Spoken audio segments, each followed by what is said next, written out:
আমি যদি প্রধানমন্ত্রীর মেয়ে হতাম বা কিছু একটা হতাম, আমি এদেরকে উড়াই দিতাম, জাস্ট উড়াই দিতাম। যে মারিয়া মিম সিদ্দিকের মানে ওয়াইফ হওয়াতে সে লাক্সারিয়াস লাইফ পেয়েছে, সে এত সুন্দর জীবন কাটাতে পেরেছে বা সে মিডিয়ার ফোকাস পেয়েছে।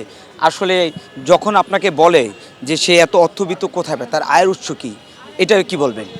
এখন আমার ফ্যামিলি ব্যাকগ্রাউন্ড তো ভালো, অনেক আগে থেকেই। সো ওর কারণেই এরকম এই সেই এটা এখন বাংলাদেশের প্রবলেম কি, মানে মিডিয়ায় যদি আপনি কাজ করেন সেক্ষেত্রে মনে করে যে আপনি একটা চিপ মানে একটা গ্রাম থেকে উঠে আসা একটা মেয়ে, হঠাৎ করে আপনি রিচ হয়ে গেলেন। সো এইরকম হচ্ছে একটা মেন্টালিটি থাকে।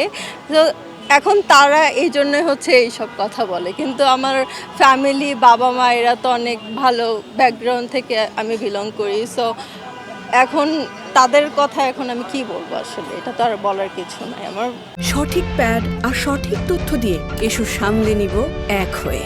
Mona Lisa sanitary napkin. মানে গাড়ি বাড়ি রয়েছে আপনার, আর মানে অনেক গোল্ডস রয়েছে, দামি দামি পোশাক পরেন, সেই জায়গায় যখন আপনাকে এই কথাটা শুনতে হয় তার আয়ের উৎস কী, এ বিষয়ে কী বলবেন? আসলে আপনি কোনো চাকরি করেন না মিডিয়ার পারপাসে আপনার আর্নিং হচ্ছে নাকি কোনো বিজনেস?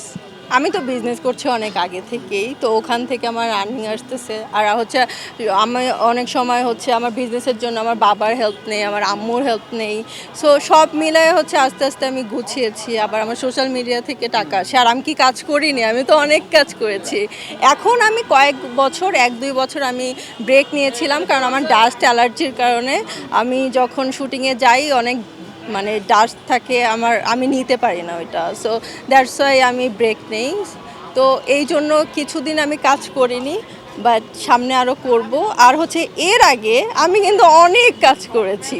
আমি আমি অনেক অনেক ব্র্যান্ডের টিভিসি করেছি, নাটক করেছি, ওয়েব ফিল্ম করেছি, মিউজিক ভিডিও করেছি, আমি কিন্তু অনেক কাজ করেছি। কিন্তু তখন আবার এরকম ইউটিউবার ছিল না, বা এরকম ভাইরাল কন্টেন্ট বা এইরকম এইগুলা ছিল না। তো তখন যদি থাকতো তাহলে তো ওরা বুঝতে পারতো যে আসলে কাজটা করেছে।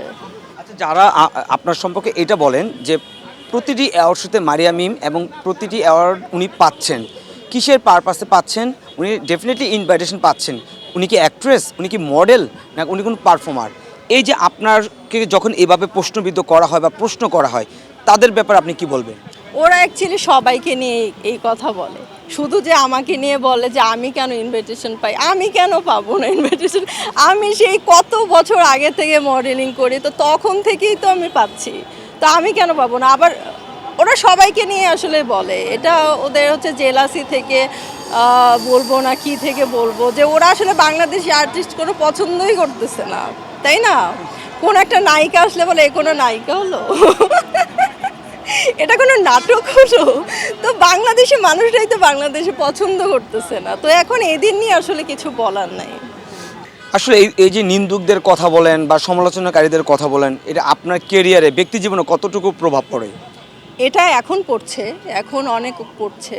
এখন আমি চাই না এরকম আমাকে নিয়ে এইরকম কথা হোক, বাট এরা তো বলেই যাচ্ছে। এখন আমি যদি প্রধানমন্ত্রীর মেয়ে হতাম বা কিছু একটা হতাম, আমি এদেরকে উড়াই দিতাম, জাস্ট উড়াই দিতাম।